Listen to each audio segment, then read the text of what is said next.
أعوذ بالله من الشيطان الرجيم.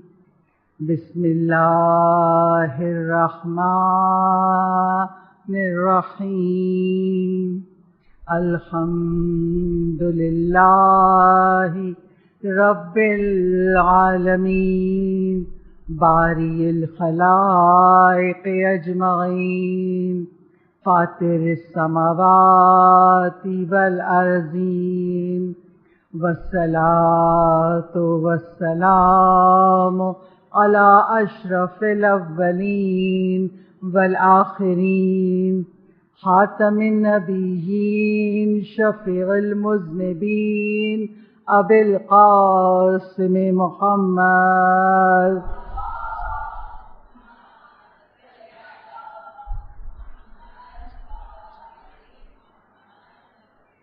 وعلى آله الطيبين الطاهرين المظلومين المعصومين ولعنة الله الدائمة الباقية وعلى أعدائهم وقتلتهم أجمعين من الآن إلى قيام يوم الدين. أما بعده فقد قال الله تبارك وتعالى في كتابه المجيد وفرقانه الحميد: إنما يريد الله ليذهب عنكم الرجس أهل البيت ويطهركم تطهيرا.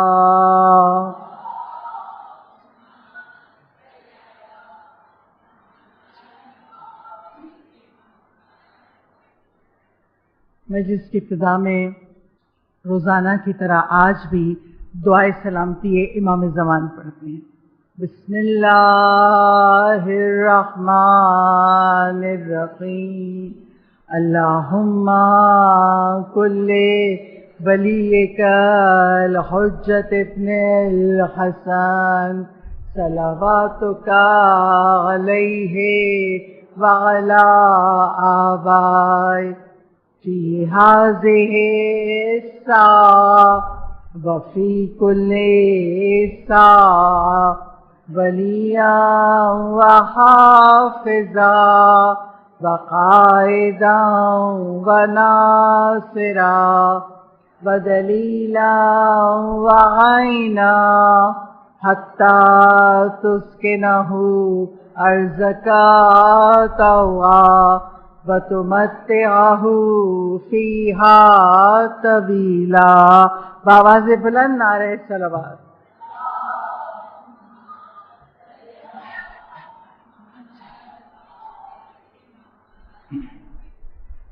شکر خدا کے عنوان کے ذیل میں آج چوتھی مجلس آپ سب کی سماعتوں کی نظر ہے. مجلس کی ابتدا چوتھے امام زین العابدین علیہ الصلاۃ والسلام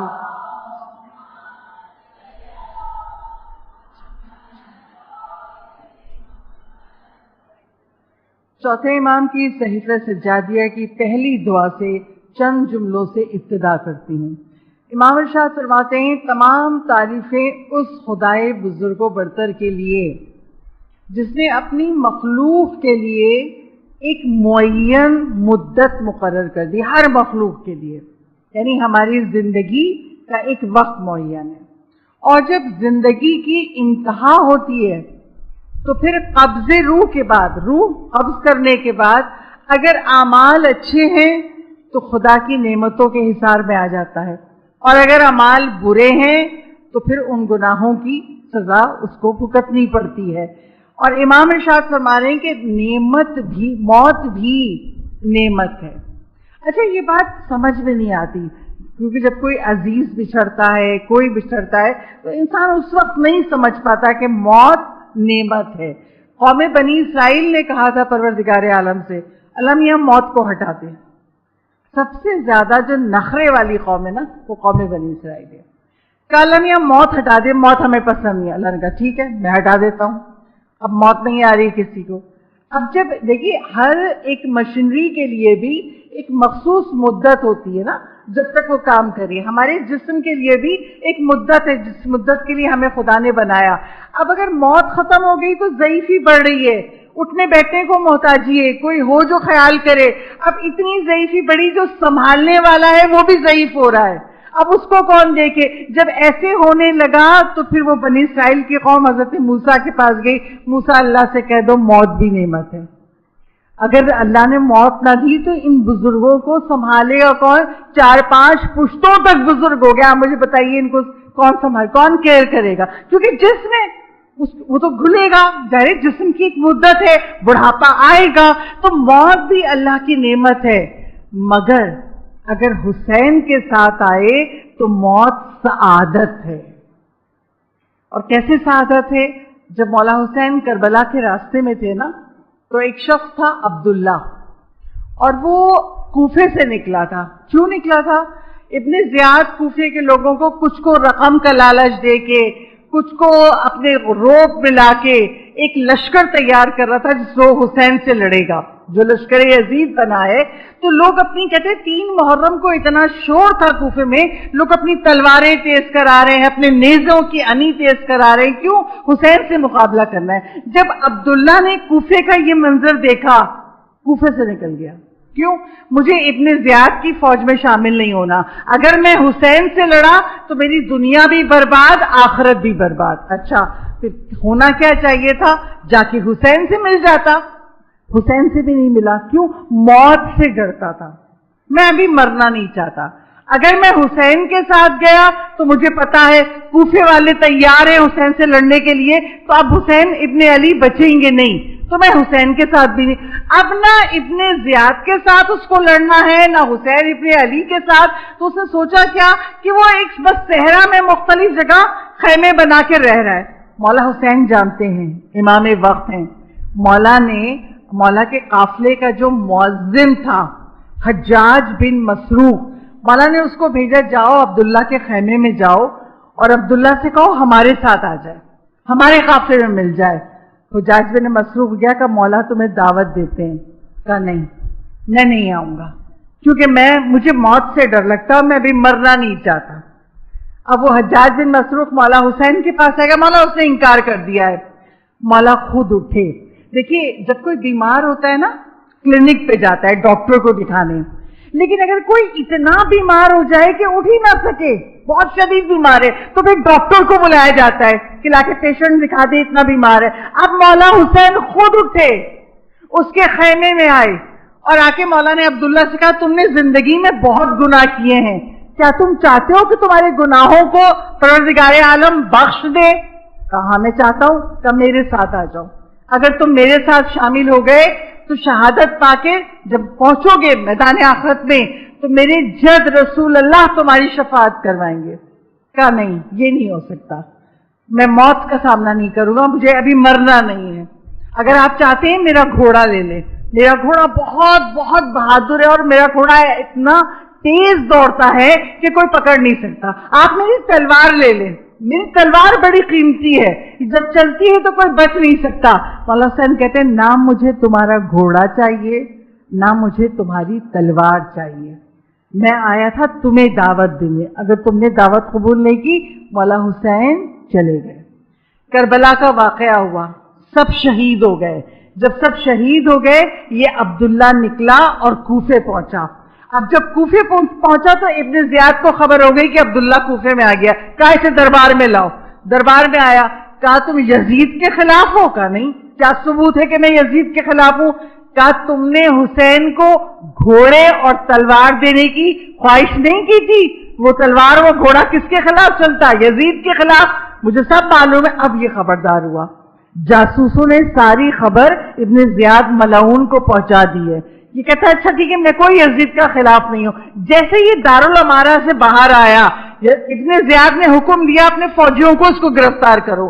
اب یہ اسی گھوڑے پہ بیٹھ کے جس کے بارے میں امام حسین سے کہہ رہا تھا کہ آپ لے لیں، اسی گھوڑے پہ بیٹھ کے بھاگا، کوفے سے باہر نکلا، کربلا پہنچا، امام حسین کی قبر پہ پہنچا اور امام کی قبر پہ سر کو مار کے کہتا ہے مولا میں نے زندگی کی سب سے بڑی غلطی کی جو آپ کا ساتھ نہیں دیا، آج دشمن میرے خلاف ہیں، مولا اگر میں آپ کا ساتھ دیتا، آپ کے پر جان قربان کرتا، میری دنیا اور آخرت بن جاتی۔ ابھی یہ مولا کی قبر پہ بول ہی رہا تھا، اس کو پیچھے سے آواز آئی کہ دشمن کی فوجی گھوڑے لے کے آ رہے، اس خوف سے کہ میں ان کے ہاتھ لگ گیا تو سر کاٹا جائے گا، یہ دوڑا، اس نے دریائے فرات میں خود کو گرایا، ڈوبا، مر گیا۔ موت تو تھی لیکن اگر سعادت بنانا تھا حسین ابن علی کی پیشکش قبول کر لیتا، مرا مگر ذلت کی موت مرا۔ تو ہمیں شکر ادا کرنا چاہیے، مولا ہماری زندگی کی ایک ایک سانس مولا اس طرح بسر ہو کہ ہم محمد و آل محمد کے چاہنے والے، ماننے والے کہلائے جائیں، ہمیں میدان قیامت میں کہنا نہ پڑے ہمارا مولا کہہ دے یہ ہمارے ہیں۔ صلوات بھیجیے بابا سے بلانا۔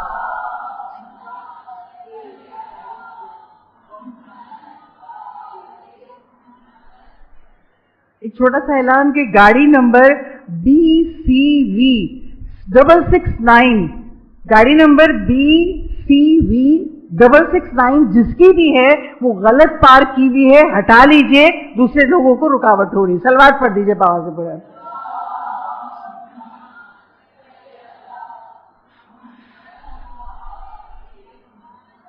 تو ایمان اتنی بڑی دولت ہے کہ ہم سب کو اپنے ایمان کا شکریہ ادا کرنا چاہیے کہ خدا نے ہمیں صاحب ایمان بنایا، اور رسول ختمی مرتبت احمد مجتبی محمد مصطفیٰ صلی اللہ علیہ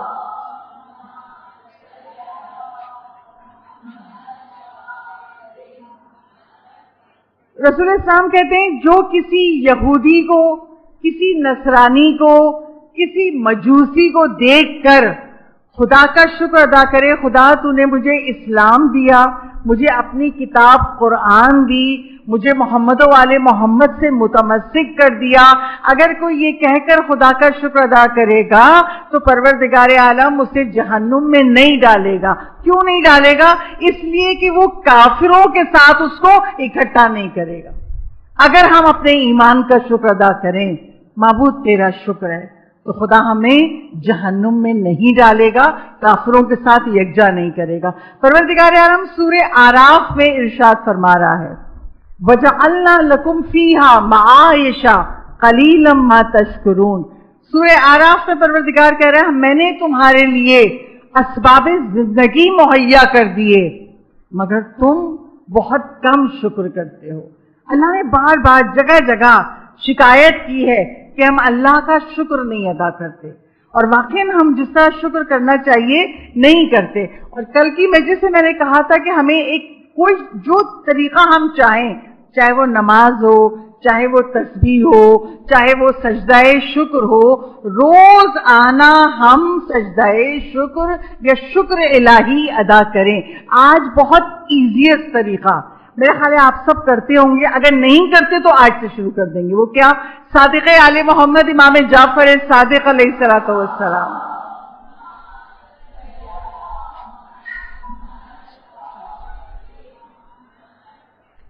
چھوٹے امام ارشاد فرماتے ہیں اگر کوئی صبح کے وقت اور شام کے وقت، یہ جو عصر کا وقت ہے، اگر کوئی صبح کے وقت اور شام کے وقت 4 مرتبہ کہے الحمدللہ رب العالمین، سب کو یاد ہے الحمدللہ رب العالمین، اگر صبح کے وقت آپ 4 مرتبہ کہہ دیں، فجر کے بعد نماز پڑھنے کے بعد کہیں، اور اگر کوئی اس شام کے وقت کہہ دے تو چھٹے امام کہتے ہیں وہ ایسا ہے کہ اگر اس نے صبح 4 مرتبہ کہا الحمدللہ رب العالمین، گویا اس نے دن بھر کی نعمتوں کا شکر ادا کر دیا، اور اگر شام کو کہا 4 مرتبہ تو گویا ایسا ہے کہ جیسے اس نے تمام رات کا شکر ادا کر دیا۔ یعنی ہم قربان جائیں اپنے مولا و آقا پہ کہ مولا نے آسان ترین 4 مرتبہ الحمدللہ رب العالمین کہنے میں کتنی دیر لگتی ہے؟ 4 سیکنڈ، اور یہ تو سب کر سکتے ہیں، بچے ہوں، بوڑھے ہوں، جوان ہوں۔ اگر ہم اس کو اپنے روٹین لائف میں لے آئیں تو کم از کم ہم میدان قیامت میں کہہ سکیں گے مولا ہم نے قلیل صحیح مگر ہم نے شکر ادا کیا. اور جو شکر نعمت کرے گا مولا آقا حسین ابن علی علیہ الصلوۃ والسلام.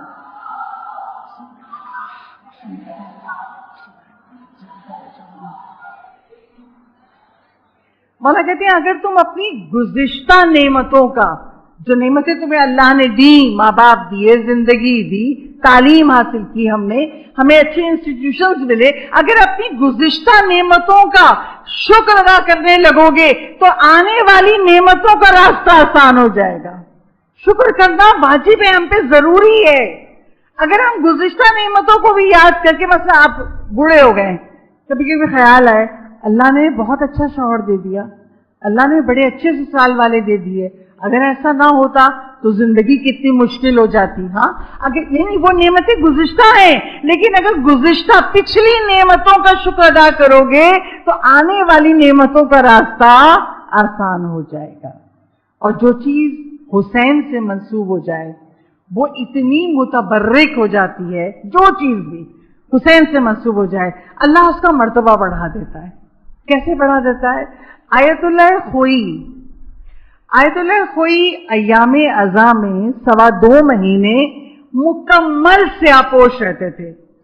سید تھے، سیاہ امامہ، سیاہ ابا، قبا، موزے بلیک کرے، پورے سر سے پیر تک وہ سیاہ پوش ہوتے تھے. اور آپ کو پتا ہے عراق کی گرمی کراچی سے کہیں زیادہ ہے، 50+ ٹیمپریچر ہوتا ہے عراق کا. ایک مرتبہ ایک شخص نے آ کے کہا، ان کے شاگرد نے کہا آغا بہت شدید گرمی ہے اور آپ نے موزے بھی کالے پہنے ہیں، امامہ بھی، یہ ابا قبا سب. اچھا کیوں؟ بلیک جو رنگ ہے نا وہ ہیٹ کو ایبزارب کرتا ہے، ہاں تو زیادہ گرمی لگتی ہے. تو کہا کہ آپ مکمل کالا پہنے ہوئے، اگر کچھ اگر ابا قبا سفید پہن لیں. آیت اللہ خوئی کہتے ہیں یہ جو میرا وجود ہے نا یہ اسی سیاہ رنگ کے سبب ہے. اور وہ سمجھا نہیں کہ آپ کا وجود اس کالے رنگ کی بدولت؟ ہاں. کہا میں سمجھا نہیں. کہا میرے بابا علی اکبر خوئی عالم دین تھے، مجلسیں پڑھتے تھے، مگر میرے بابا کے گھر میں بہت تنگ دستی تھی اور میری ماں کو جب بھی حمل ہوتا تھا 2-3 مہینے کے بعد ایبارشن ہو جاتا تھا. ایک دفعہ نہیں، کئی دفعہ. آیت اللہ خوئی کی والدہ کو کہا میری ماں کو جب حمل ہوتا تھا 2 سے 3 مہینے بعد ایبارشن ہو جاتا تھا. ایک مرتبہ میرے بابا مجلس پڑھنے گئے علی اکبر خوئی، اور جب مجلس ختم ہو گئی نا تو ایک عورت اٹھ کے آئی اور آ کے کہتی ہے آغا آپ ہمیں امام حسین سے بڑی امید دلاتے ہیں، حسین سے مانگو، حسین کیا نہیں دے سکتے، آپ بے اولاد ہیں، آپ والا حسین سے کیوں نہیں مانگتے کہ آپ کو اولاد دے. جب کسی نے کہا نا تو کہتے نا کبھی کبھی کسی کا کہا ہوا جملہ دل کو چیر دیتا ہے. اور وہ آئے گھر اور گھر آ کے کہتے ہیں کہ آج مجھے ایک عورت نے اس طرح کہا، میں چاہتا ہوں مولا کی بارگاہ میں کچھ نظر پیش کروں اور پھر اپنی حاجت مانگوں. اچھا عراق میں نظر کیسے پیش کی جاتی ہے؟ کوئی جانور ذبح کیا جاتا ہے، گوشت پکایا جاتا ہے، مومنوں کو بلا کے کھلایا جاتا ہے. آیت اللہ خوئی کے والد کے پاس پیسے نہیں ہیں، غریب ہیں، اتنا نہیں کر سکتے کہ جانور خریدے اور اس کو ذبح کر کے، پریشان ہیں. تو آیت اللہ خوئی کی دادی اس وقت زندہ تھی، وہ اپنے بیٹے سے کہتی ہیں بیٹا ایک نظر ہو سکتی ہے. کہا اماں کیا ہو سکتی ہے؟ کہا منت مانتے ہیں، نظر کرتے ہیں مولا حسین کی بارگاہ میں کہ ہم 2.25 مہینے سوائے کالے رنگ کے کچھ نہیں پہنیں گے، ہم سیاہ پوش رہیں گے. اب منت مان لی آیت اللہ خوئی کے والد علی اکبر خوئی نے، ان کی دادی نے، ان کی اماں نے. کچھ دنوں بعد آیت اللہ خوئی کی والدہ کو حمل آیا. 2 سے 3 مہینے ڈرے حمل قائم ہو گیا، مگر 2 سے 3 مہینے بعد ایبارشن ہو جاتا تھا. 7 مہینے گزر گئے، حمل سلامت ہے. ایک مرتبہ ایک شاگرد آیا اور آ کے کہتا ہے آیت اللہ خوئی کے والد سے میں آپ سے اکیلے میں بات کرنا چاہتا ہوں. کہا اکیلے میں کیوں؟ کہا نہیں میں آپ سے اکیلے میں بات کرنا چاہتا ہوں. آیت اللہ خوئی نے اسے کمرے میں بٹھایا، آیا تھا کیا کہنا چاہتے ہو؟ اب اسے جو اگلی بات کہی نا آیت اللہ خوئی کے والد چونک گئے. کہا آپ کی زوجہ حاملہ ہے؟ اب حیران، یہ گھر کی بات کیسے جانتا ہے کہ میری بیوی حاملہ ہے؟ کہا ہاں میری بیوی حاملہ ہے. تمہیں کیسے پتا؟ کہا میں نے کل رات خواب میں رسول خدا کو دیکھا اور رسول خدا مجھ سے کہہ رہے تھے علی اکبر خوئی سے جا کے کہہ دو تم نے میرے بیٹے حسین کی محبت میں سیاہ پوش ہونے کی نظر مانی ہے، میں تمہارے بیٹے کی حفاظت کروں گا، اس کو طول عمر بھی دوں گا اور اس کو بہت بڑا فقیہ بناؤں گا. اور ایسے ہی ہوا. علی اکبر خوئی کی جو کہا تھا رسول اللہ نے، ایسے ہی ہوا. آیت اللہ خوئی کی ولادت ہوئی، عمر طول بھی پائی، اور سب سے بڑے فقیہ اگر کہا جائے تو خدا نے ان کو بہت بڑا فقیہ بنایا. کیوں؟ حسین کی نام سے منسوب جو یہ سیاہ پوشی ہے، اس کو اللہ نے اتنی عظمت دے دی کہ اگر کوئی خلوص نیت سے یہ مانے تو اللہ نے اس کی بھی مراد کو پورا کر دیا. صلوات بھیجیے بابا.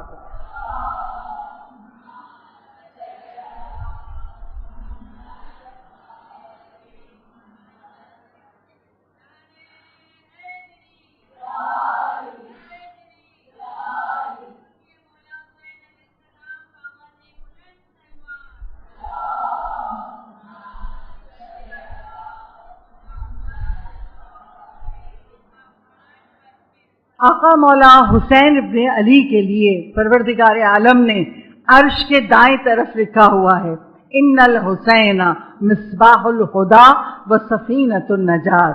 بے شک حسین ہدایت کا چراغ ہے اور نجات دینے والا سفینہ ہے. بے شک ہے، یہ جو فرش ازا ہے یہ ہدایت کا چراغ ہمیں مہیا کرتی ہے، ہمیں ہدایت دیتی ہے. اور ہم اس عشر اول میں سیکھ رہے ہیں کہ اولاد جیسی نعمت کا شکرانہ کیسے ادا کریں. کل تک کی مجلس میں ہم یہاں تک پہنچے تھے کہ بچوں کا احترام کریں، بچوں کے اچھے نام رکھیں، بچوں کے درمیان محبت میں عدالت رکھیں. آج کی منزل پہ آگے بڑھتے ہیں. رسول ختمی مرتبت احمد مجتبیٰ محمد مصطفیٰ صلی اللہ علیہ وآلہ وسلم.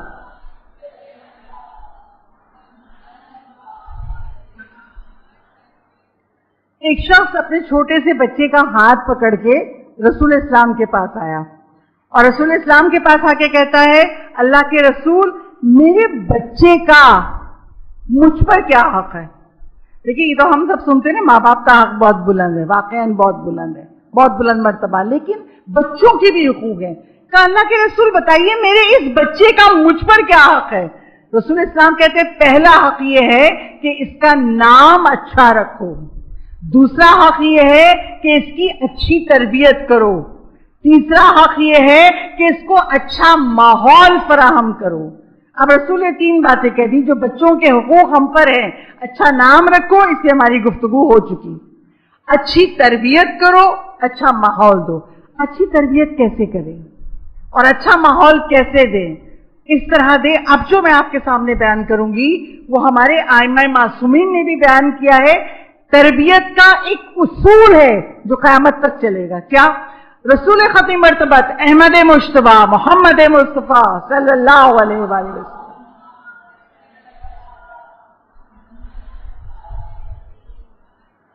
رسول اسلام کہتے ہیں تمہارا بچہ 7 سال تک بادشاہ ہے، بادشاہ، اور اس کے بعد 7 سال یعنی جب 7 سال کا ہو گیا تو 7 سے 14 سال تک تمہارا غلام ہے. پھر 14 سال کا ہو گیا تو 14 سے 21 سال تک، پھر مزید 7 سال تمہارا مشیر ہے، مشورہ دینے والا ہے، بہت قریب ہے تمہارے. یہ تربیت کا اصول ہے. کیسے؟ 7 سال بادشاہ ہے بچہ، 7 سال غلام ہے بچہ، 7 سال تمہارا مشیر ہے. اچھا جب بچہ پیدا ہوتا ہے نا تو ہم لوگ کیا کرتے ہیں؟ ساری ذمہ داری ماں پہ ڈال دیتے ہیں. اچھا ماں کا کردار اہم ہے، بچے کی تربیت میں باپ بھی اہم ہے، ماں بھی، مگر ماں کا کردار زیادہ اہم ہے. کیوں؟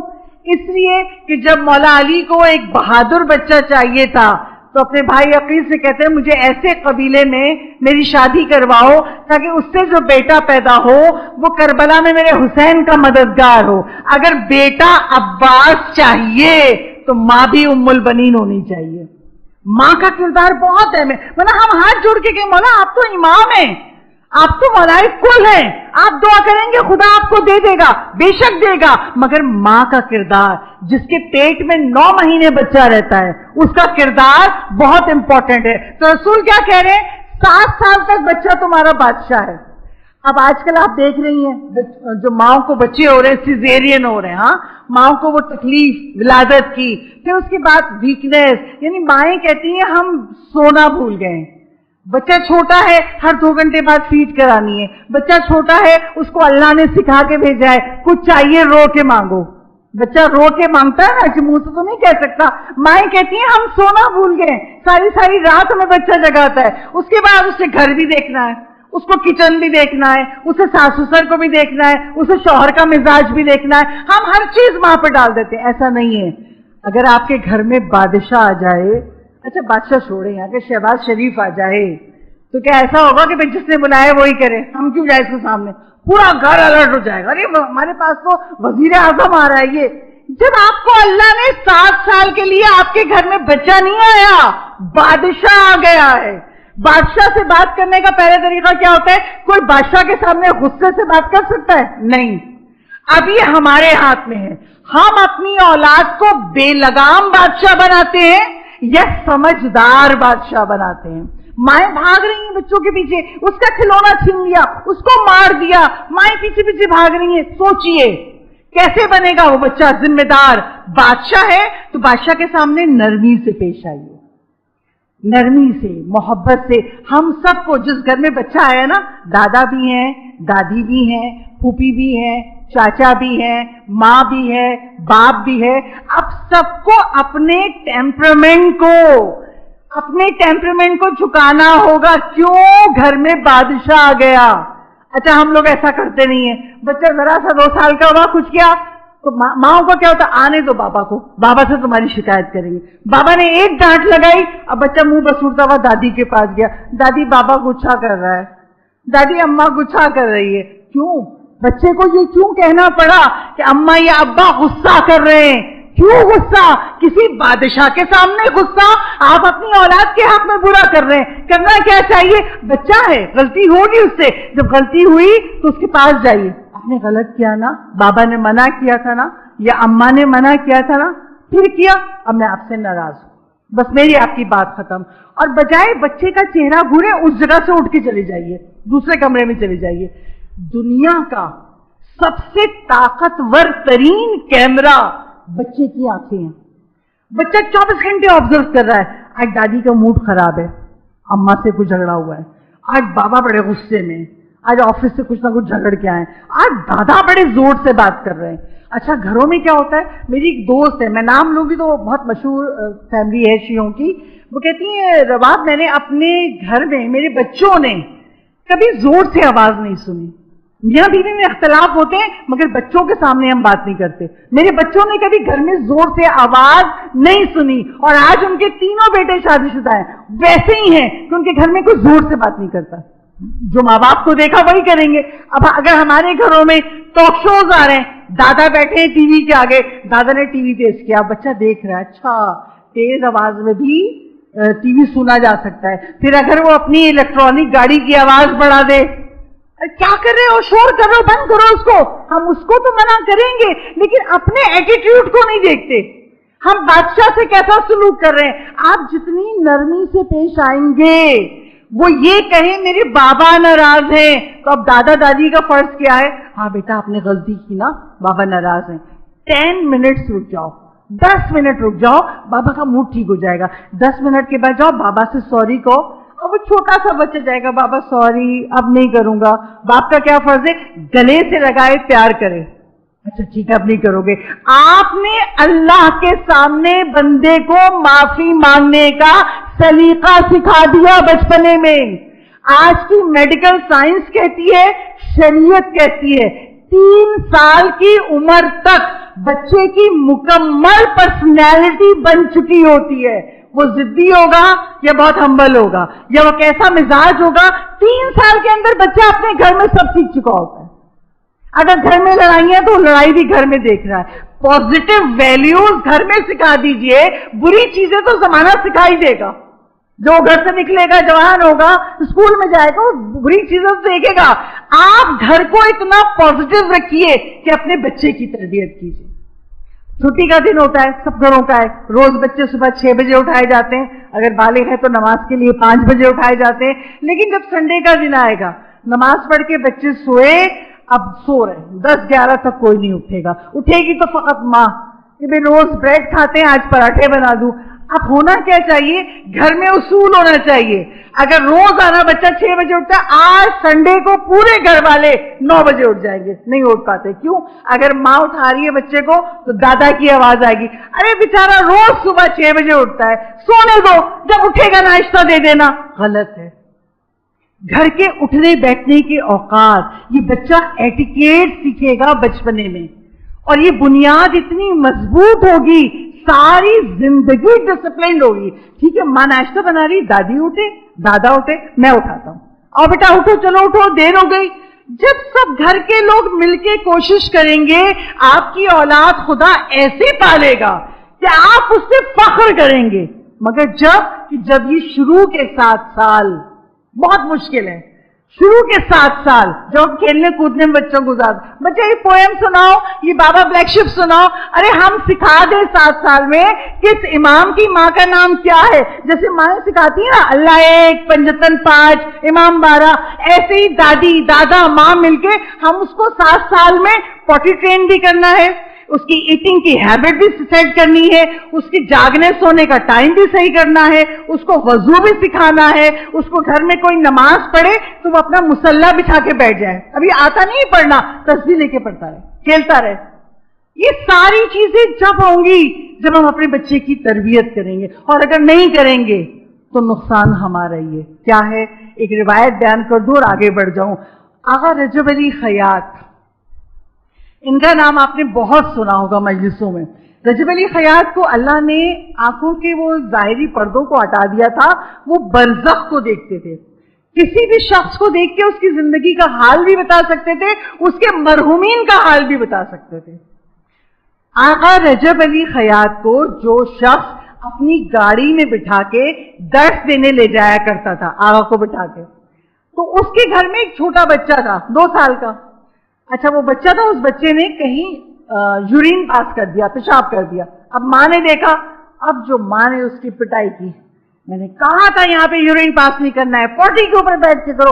اتنا بچے کو مارا اور روتے روتے اس کی ہچکیاں بن گئی. اچھا اس کے بعد وہ بچہ چپ ہوا. کچھ دیر بعد ماں کو فیور ہوا، اتنا تیز بخار کہ وہ تڑپ رہی تھی. شوہر کو فون کیا، میری طبیعت خراب ہے، مجھے ڈاکٹر کے پاس جانا ہے. شوہر آیا، دیکھے ڈاکٹر کے پاس گیا، دوا دی، کہا 1 گھنٹے میں آرام آ جائے گا، بخار کم ہونا شروع ہو جائے گا. دوا کھا لی، بخار کم ہونے کے بجائے بڑھ رہا ہے، آرام نہیں آ رہا. پھر پریشان ہے، پھر دوبارہ ڈاکٹر کے پاس لے کے گیا، ڈاکٹر صاحب آرام نہیں آ رہا، بخار اور بڑھ گیا ہے. ڈاکٹر نے پھر دوا تبدیل کی، اچھا وہ دوا چھوڑ دو، اب یہ دوا دو. اب اس نے دیکھا ٹائم ہو گیا ہے، مجھے آغا رجب علی خیاط کو مجھے فلاں جگہ درس میں لے جانا. کہا تم گاڑی میں بیٹھی رہو، میں آغا کو پک کر لوں. آغا کو اپنے گھر سے پک کیا، ڈرائیونگ سیٹ کے برابر والی سیٹ پہ آغا رجب علی خیاط بیٹھ گئے، اور ایک بار کی گاڑی چلاتے ہوئے اس نے کہنا شروع کیا، آغا عجب مشکل ہے، آج صبح سے میری بیوی کو بخار چڑھا ہوا ہے، 2 دفعہ کلینک لے گیا، دوا اثر ہی نہیں کر رہی. آغا رجب علی نے 1 سیکنڈ کے لیے ایسے پیچھے مڑ کے اس خاتون کو دیکھا، 1 سیکنڈ کے لیے، اور پھر کہتے ہیں بچے کو ایسے مارتے ہیں، ایسے بچے کو رلاتے ہیں، اس طرح سے بچے پہ ظلم نہیں کرتے. بچے کو دل راضی کرو، اس کے اللہ سے استغفار کرو، بچے کے دل کو راضی کرو، کچھ خرید کے اس کے لیے لے جاؤ، وہ خوش ہو جائے گا، ٹھیک ہو جاؤ گی. اچھا وہ سن کے حیران، آغا رجب علی خیاط کو وہاں پہ اتارا جہاں ہم کو درس دینا تھا. یہ میاں بیوی نکلے، بچے کے لیے کچھ کھلونے لیے، پھل لیے، گھر آئے، اور راستے میں استغفراللہ ربی و توبہ پڑھتی رہی، معبود مجھے معاف کر دے اگر میں نے غلطی کی. آئی بچے کو دیا، بغیر کسی دوا کے بخار اسی لمحے اتر گیا. یہ جو ہماری پریشانیاں ہیں نا گھر میں، اکثر سے اس لیے ہوتی ہیں، ہم کچھ جاننا چاہتے نہیں، علم دین سیکھتے نہیں ہیں اور غلطیاں کر جاتے ہیں. اللہ انہی غلطیوں کے سبب ہمیں پریشانی میں مبتلا کرتا ہے کہ پریشانی میں ہوں گے، پریشان ہوں گے، میں ان کا گناہ بخش دوں. وہ بھی اللہ کو فکر ہے، ہمیں فکر نہیں ہے. تو اگر ہمیں اولاد کی تربیت کرنی ہے، یہ اصول یاد رکھیے. 7 سال تک بچہ بادشاہ ہے. جب 7 سال تک اس نے رویہ دیکھا میرے گھر کے سب لوگ مجھ سے محبت کرتے ہیں، اب جو 7 سال آئیں گے اب اس کو نوکر بنا لیا ہے، غلام بنا لیجئے. آپ جو کہیں گے وہ عمل کرے گا، اوبیڈینٹ بچہ. آپ جو کہیں گے وہ بچہ عمل کرے گا. اور جب 14 سال کے گزر گئے، آپ نے تربیت کر دی، اب جب بچہ بڑا ہوا 15 سے 21 سال تک آپ کا مشیر ہے، کوئی کام کر رہے ہیں، بیٹے کو بلائیے، بیٹا تم مشورہ دو کیا کریں، ایسا کریں ایسا کریں. بہترین اولاد آپ کی تربیت ہوگی. اور ایک اور آخری اصول، مصائب سے متصل ہو جاؤں، بچوں کی تربیت میں ایک چیز اور اچھی ہے، بچوں کی تعریف کرنا. صلوات پڑھ دیجئے ایک مرتبہ.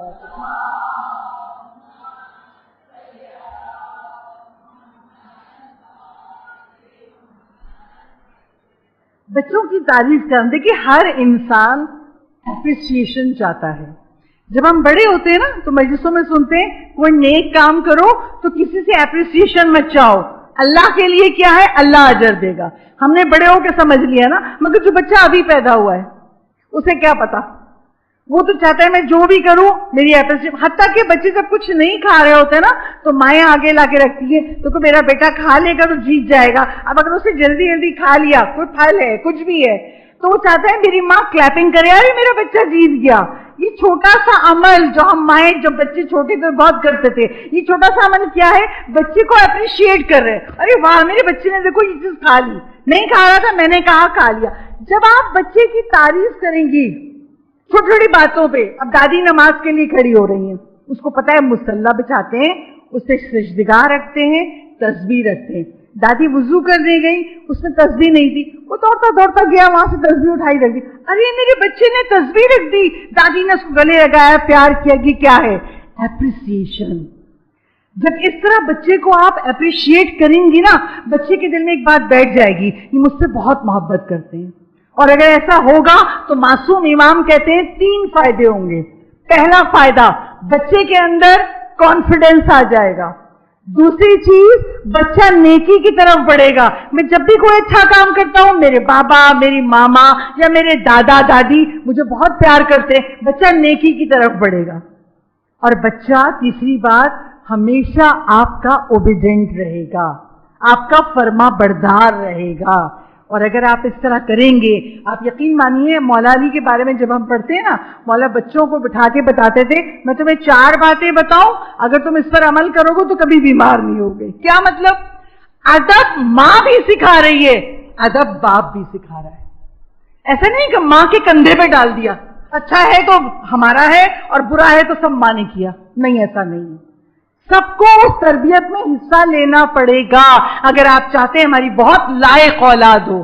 مولا سکھاتے ہیں، اور جنہوں نے مولا کے گھر سے یہ سیکھ لیا، وہ چاہے کھڑے ہوں، چاہے بیٹھے ہوں، چاہے دسترخوان پر ہوں، مولا کو کبھی نہیں بھولتے.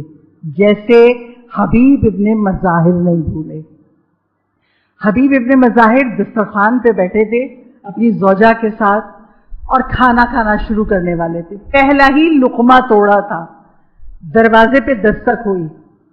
کھانے کے بیچ میں اٹھا نہیں جاتا ہے، وہیں دسترخوان پہ بیٹھے بیٹھے پوچھا کون؟ آنے والے نے کہا انا برید الحسین، میں حسین کا قاصد ہوں. جیسے ہی جملہ سنا نا حبیب نے، نوالا چھوڑا، کھڑے ہوئے ننگے پاؤں ننگے سر دوڑے دروازے کے پاس. حسین کا قاصد، میرے دوست کا قاصد آیا.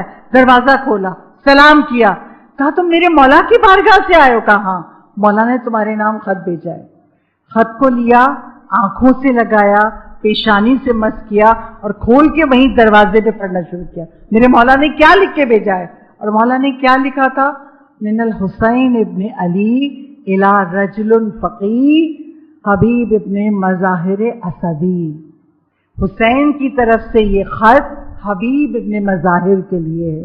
حبیب، ہم نرغے آدھا میں گر گئے ہیں، اور تم تو جانتے ہو نا ہماری رسول اللہ سے کیا قرابت ہے. حبیب اگر آ سکتے ہو تو آ جاؤ کربلا، دیر نہ کرنا ورنہ ہم مل نہیں پائیں گے، دیر نہ کرنا. جیسے ہی حبیب نے پڑھا آنکھوں سے آنسو گرنے لگے. گھر کے اندر آیا، زوجہ نے پوچھا کیا ہوا؟ کہا میرے مولا نے خط بھیجا. کیا لکھا ہے مولا نے؟ مولا نے مجھے بلایا ہے. حبیب نے اپنے غلام کو بلایا. مصائب مختصر کروں، حبیب نے اپنے غلام کو بلایا، کہا کوفے کے حالات ٹھیک نہیں ہیں، تم میرا گھوڑا لے کے کوفے شہر کے باہر پہنچ جاؤ، میں آدھی رات کو چھپتا چھپاتا آؤں گا، اس گھوڑے پر سوار ہو کے اپنے مولا کی بارگاہ میں جاؤں گا. غلام گھوڑا لے کے اور دن میں چلا گیا شہر کوفہ کے باہر. آدھی رات کا وقت آیا، حبیب اپنے گھر سے نکلے، چھپتے چھپاتے جب باہر پہنچے ہیں تو دیکھا ان کے گھوڑے میں ہاتھ ڈالے ان کا غلام ایک جملہ کہہ رہا ہے. کیا کہہ رہا ہے؟ اگر میرا آقا نہیں پہنچا نا تو اے گھوڑے میں تجھ پہ سوار ہو کے اپنے آقا حسین ابن علی کے پاس جاؤں گا. جیسے یہ جملہ سنا نا حبیب رونے لگے. مولا یہ وقت غربت آ گیا، اب تو غلام آپ کی خدمت میں جانے کے لیے تڑپ رہے، مولا گھوڑے کی آنکھوں سے آنسو بہ رہے، مولا یہ وقت غربت آ گیا آپ پہ. مولا کہتے ہیں اس غلام سے، حبیب نے مظاہر کہتے ہیں اے غلام تو حسین سے محبت کرتا ہے نا، میں نے تجھے آزاد کیا.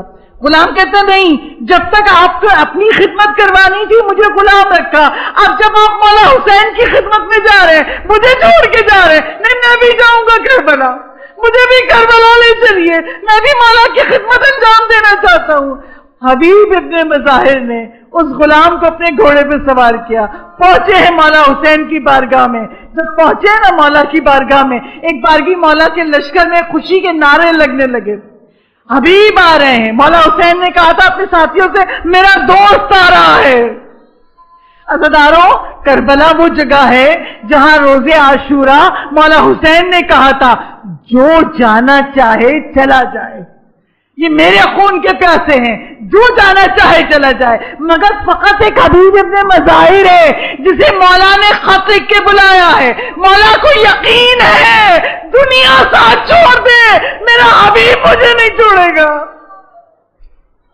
جیسے ہی حبیب خدمت امام میں پہنچے خوشی کے نعرے لگے. بی بی زینب کبریٰ نے فضہ سے پوچھا فضہ کون آیا ہے؟ آج میرے بھائی کے لشکر میں میرے بھائی کے جانثار نعرے لگا رہے. کبھی بھی مولا کا بچپنے کا دوست حبیب آیا ہے. اب زینب کبریٰ نے کہا فضہ جاؤ جا کے حبیب سے کہو تمہیں زینب نے سلام کہا ہے. یہ واحد شخصیت ہے جس کو زینب نے سلام کہا ہے. فضہ پہنچی کہ حبیب تمہیں فاطمہ کی بیٹی سلام کہتی ہے. حبیب دار سے زمین پہ گرے، ہاں کے کربلا اٹھائی، سر پہ ڈالی، سر پیٹنے لگے. ارے یہ وقت آ گیا شہزادیاں ہم غلاموں کو سلام بھیج رہی ہیں.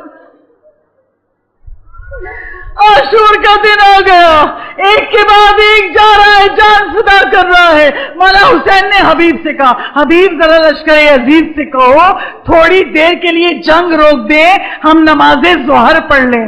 مولا جب یہ حکم دیا حبیب ابن مظاہر لشکر عزیز کے سامنے آئے. کہا یزیدیوں ذرا کچھ دیر کے لیے رک جاؤ، حسین ابن علی نماز ظہر پڑھنا چاہتے. ایک شقی نے کھڑے ہو کے کہا حسین نماز پڑھنا چاہتے، حسین کی نماز قبول کہاں ہوگی؟ یہ جملہ سننا تھا، حبیب سے برداشت نہیں ہوا. کہ مولا میں ان کو سبق سکھاتا ہوں، ان کی نماز قبول ہو اور آپ کی نہ ہو، میں 22 میں پڑھوں گا ظہر. اب حبیب نے حملہ کیا، بہت سارے جہنمیوں کو جہنم رسید کیا. ایک بارگی حبیب گرے. حبیب جب گرے ہیں نا تو تاریخ مقتل کہتی ہے حسین کے چہرے پہ شگستگی کے آثار تھے. میرا دوست، میرا جانثار، میرا دوست مارا گیا. یہ ایک رات میں قرآن ختم کر لیتا تھا. مولا حسین اس کے سراہنے گئے. مولا نے حبیب تلاشا بھی اٹھایا. عزیزانو جب سب شہید ہو گئے نا اور یہ لٹا ہوا قافلہ کوفے گیا تو کوفے میں جب سب کے سر نیزے پہ تھے نا ایک 13 سال کا بچہ قریب آیا. وہ 13 سال کا بچہ کون؟ حبیب ابن مظاہر کا بیٹا قاسم قریب آیا. جس نیزے پہ حبیب ابن مظاہر کا سر تھا نا وہ اس کے پاس گیا، نیزہ بردار کے پاس. کہا یہ سر مجھے دے دے. کہا کیوں دے دوں؟ کہا یہ میرے باپ کا سر ہے، یہ سر مجھے دے دے. اس نے کہا نہیں، ہم جا رہے ہیں ابن زیاد کے دربار میں، وہاں انعام پائیں گے.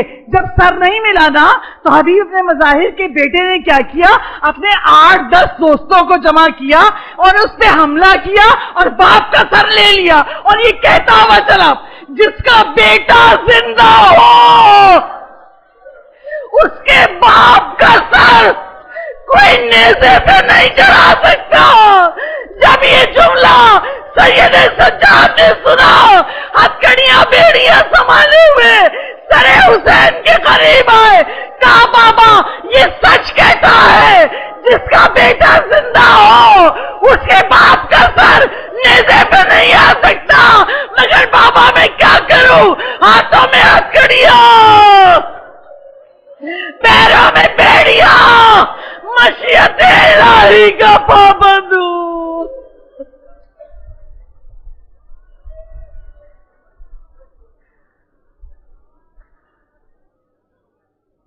الا لعنت اللہ وعلی القوم الظالمین وسيعلم الذین ظلموا ای منقلب ینقلبون۔ بار الہ تجھے محمد و آل محمد کے مصائب کا واسطہ، اتنا کثیر مجمع ہے، سب کی آنکھوں میں آنسو ہیں، سب مل کر آمین کہیے گا، جتنے لوگ یہاں موجود ہیں، بی بی سب کی حاجتوں کو قبول کرے گی۔ بار الہ تجھے اس مجلس حسین کا واسطہ ہماری اس قلیل عبادت کو قبول فرما لے۔ معبود یہ سب عزاداران امام حسین ہیں، حسین سے محبت کرتے ہیں، تجھے حسین کا واسطہ جس جس کے دل میں جو جو حاجت ہے خدا غیب سے پورا کر دے، جو لا ولد ہے اسے اولاد عطا کر دے، جو صاحب اولاد ہے ان کی اولاد کو نیک صالح بنا دے، جن کے بچے بڑے ہو گئے ان کو اچھے بر عطا کر دے، جن کا قرض ہے ان کا قرض غیب سے ادا کر دے، جو بے گھر ہے ان کو گھر عطا کر دے، جو متمنی حج و زیارات ہے حج و زیارات سے مشرف فرما، عزاداری امام حسین کی حفاظت فرما، علم و تابوت اٹھانے والوں کی حفاظت فرما، ہر عزادار کی جان مال عزت آبرو کی حفاظت فرما، آئمہ کے روزوں کی حفاظت فرما، ملک پاکستان کی حفاظت فرما، اور معبود امام زمانہ کے ظہور میں تاجیل فرما۔ امام ظہور فرمائے اور صدا دیں تو لبیک کہنے والوں میں ہم سب آگے آگے ہوں۔ ربنا تقبل منا انک انت السمیع العلیم۔ ماتم حسین۔